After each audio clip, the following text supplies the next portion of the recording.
Mis hermanos y yo nunca cuidamos a mi padre cuando enfermó. En el funeral, el abogado leyó el testamento y descubrimos que nos dejó en la calle. Historia completa. Mi padre siempre decía que el dinero se gana con astucia, pero se mantiene con honor. Cuando cayó en cama, mis hermanos Carlos, Lucía y yo ya teníamos repartido el botín. Carlos quería la constructora, Lucía el departamento en Miami y yo las cuentas de inversión. Para nosotros, su agonía era un trámite lento hacia nuestra libertad financiera. Éramos los herederos perfectos de su ambición, o eso creíamos. Mientras nosotros planeábamos viajes, Elena, la enfermera, vivía en esa habitación. Soportaba nuestros insultos y la forma en que Lucía la trataba como si fuera invisible. Nos reíamos de ella, convencidos de que mi padre solo la tenía ahí por lástima. Yo mismo llegué a decirle que fuera buscando trabajo, porque el día que mi padre cerrara los ojos, ella no tendría ni para el camión. Su silencio me parecía debilidad, pero era paciencia. El día del funeral, ni siquiera fingimos llorar. Estábamos en el cementerio revisando nuestras carteras de acciones en el celular. Elena, en cambio, estaba destrozada. Se quedó hasta que la última palada de tierra cubrió el ataúd. La miramos con desprecio, pensando que su teatro para dar lástima no le serviría de nada. Mi padre era un hombre de leyes, y su testamento estaba blindado a favor de su sangre. Eso era lo que mi ego me decía. «¡Tomen asiento!», dijo el licenciado Estrada, con una seriedad que me puso la piel de gallina. Mis hermanos empezaron a pelear por quién se sentaba en la silla principal. Carlos sacó un puro y Lucía empezó a hablar de las reformas que le haría a la mansión. Estrada nos miró por encima de sus anteojos y sacó un sobre lacrado que tenía la letra temblorosa de mi padre. El ambiente cambió de la avaricia al suspenso en un segundo. Antes de los activos hay una declaración, leyó Estrada. La voz de mi padre en ese papel era un látigo. A mis hijos, que no tuvieron tiempo de visitarme en Navidad porque estaban ocupados gastando mi dinero, les dejo mi más profunda decepción. Pensaron que mi silencio era ignorancia, pero cada vez que me colgaron el teléfono, yo estaba escribiendo una nueva página de este documento. El silencio en la oficina era sepulcral. Carlos se rió nerviosamente, diciendo que eran solo desvaríos de un viejo. Pero el abogado continuó. He decidido aplicar la cláusula de lealtad crítica.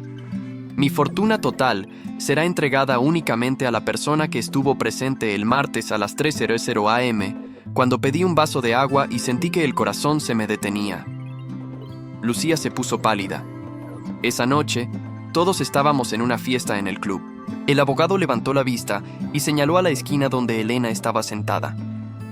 La bitácora del hospital y las cámaras de seguridad confirman que la única persona presente fue ella. Ella no solo le dio el agua, le dio la paz que sus propios hijos le negaron. Mis hermanos estallaron en gritos. Carlos golpeó la mesa y Lucía empezó a insultar a Elena, llamándola oportunista. Yo no podía hablar. Sentía que el mundo se derrumbaba.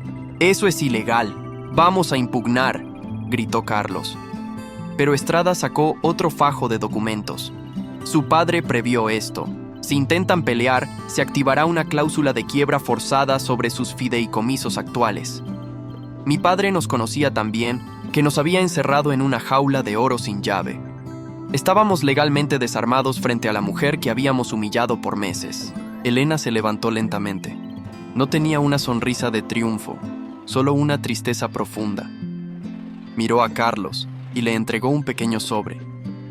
Tu padre sabía que no tendrías para pagar tus deudas de juego este mes. Me pidió que te diera esto. Era un cheque por una cantidad mínima. En ese momento entendí que mi padre quería que probáramos la medicina que le dimos, la dependencia de alguien a quien despreciamos. ¿Ustedes creen que mi padre fue demasiado cruel con sus hijos? ¿O que Elena se merecía cada centavo? Los leo en los comentarios. Esperen la parte 2. A continuación, la parte 2. No se vayan del video. Si te gusta lo que hago y quieres ayudarme a crecer y mejorar este canal, ya puedes convertirte en socio oficial en el botón de suscribirse. Gracias por estar aquí.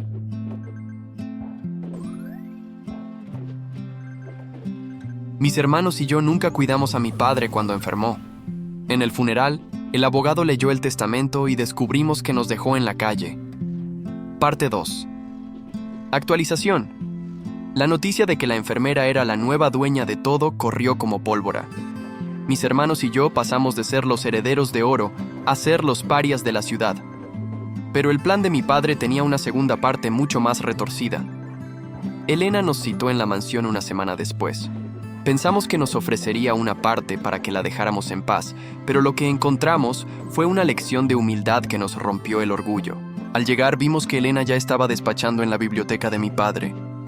Sus maletas ya están en la puerta, nos dijo sin rodeos. Lucía empezó a llorar, rogándole que no la sacara, que no tenía a dónde ir. Elena la miró fijamente y le dijo: «Tuviste 3 años para ahorrar del dinero que tu padre te regalaba, pero preferiste lujos que estar con él. Ahora, tendrás que aprender a vivir con lo que tú misma ganes». Carlos intentó amenazarla, diciendo que tenía contactos peligrosos. Elena solo le entregó una carpeta con todas las auditorías que mi padre había hecho en secreto sobre los robos de Carlos a la empresa. «Si yo fuera tú, guardaría silencio, porque si presento esto ante la fiscalía, tu próxima casa tendrá rejas de acero». Mi hermano, el hombre que siempre se sintió intocable, se hundió en su silla, derrotado por su propia codicia. Yo fui el último en hablar. Le pregunté por qué hacía esto. Elena me entregó una carta escrita a mano. Era la última voluntad real de mi padre. La carta decía que si nosotros trabajábamos para la empresa desde el puesto más bajo, ganándonos el sueldo como cualquier empleado, Elena tenía la autoridad de devolvernos nuestras acciones en 5 años. Era nuestra oportunidad de redención, pero implicaba obedecer a quien siempre despreciamos. Lucía y Carlos se negaron de inmediato, prefiriendo vender sus relojes antes que humillarse trabajando. Ellos eligieron el orgullo sobre la herencia. Yo, en cambio, decidí quedarme. Empecé en el almacén, cargando cajas bajo el sol. Mis hermanos me llamaron traidor, pero por primera vez en mi vida sentí que estaba haciendo algo real. Elena me observaba de lejos, asegurándose de que no recibiera ningún trato especial. Con el tiempo, Elena se convirtió en mi guía. Me enseñó que el liderazgo no es mandar, sino saber cuánto pesa el trabajo de tu gente. Un día, me confesó que ella también había perdido a su padre por falta de dinero y que por eso cuidaba a los ancianos con tanto amor. Mi padre lo sabía y por eso la eligió, para asegurar que el esfuerzo de su vida terminara en manos de alguien que conociera el valor del sacrificio. Han pasado 3 años. Mis hermanos terminaron malgastando lo poco que tenían y hoy me buscan para pedirme dinero. Yo, en cambio, estoy por recuperar mi puesto en la directiva, pero ya no soy el hombre arrogante de antes. Elena cumplió su palabra. Hoy, la empresa es más fuerte que nunca, no por los millones, sino por los valores que ahora defendemos. Aprendí que la herencia más valiosa es la integridad. A veces voy al cementerio con Elena. Le doy las gracias a mi padre por haberme dejado en la calle, porque fue ahí donde finalmente encontré el respeto por mí mismo. La justicia de mi padre fue dura, pero fue el acto de amor más grande que pudo hacer por mí. Me quitó el dinero para devolverme la humanidad, y eso es algo que ningún cheque podrá comprar jamás. Hoy, cuando veo a alguien menospreciar a un trabajador, recuerdo a Elena en aquel rincón de la oficina. Mi padre no solo nos heredó una empresa, nos heredó una lección de vida que hoy comparto con ustedes. No esperen a que sea tarde para valorar a quienes los cuidan cuando no tienen nada. Porque al final del día, lo único que te llevas es el amor que diste, no el que acumulaste en una cuenta de banco.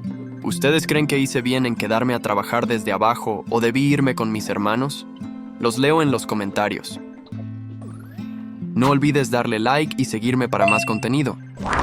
Tu apoyo me ayuda a seguir subiendo estas historias para todos ustedes cada día. Si les gustan estas historias, sígueme y activa las notificaciones. Y recuerden que, si quieren maratonear más historias como esta, tengo muchas exclusivas ya subidas en la plataforma roja. Chao. Si te gusta lo que hago y quieres ayudarme a crecer y mejorar este canal, ya puedes convertirte en socio oficial en el botón de suscribirse. Gracias por estar aquí. Chao.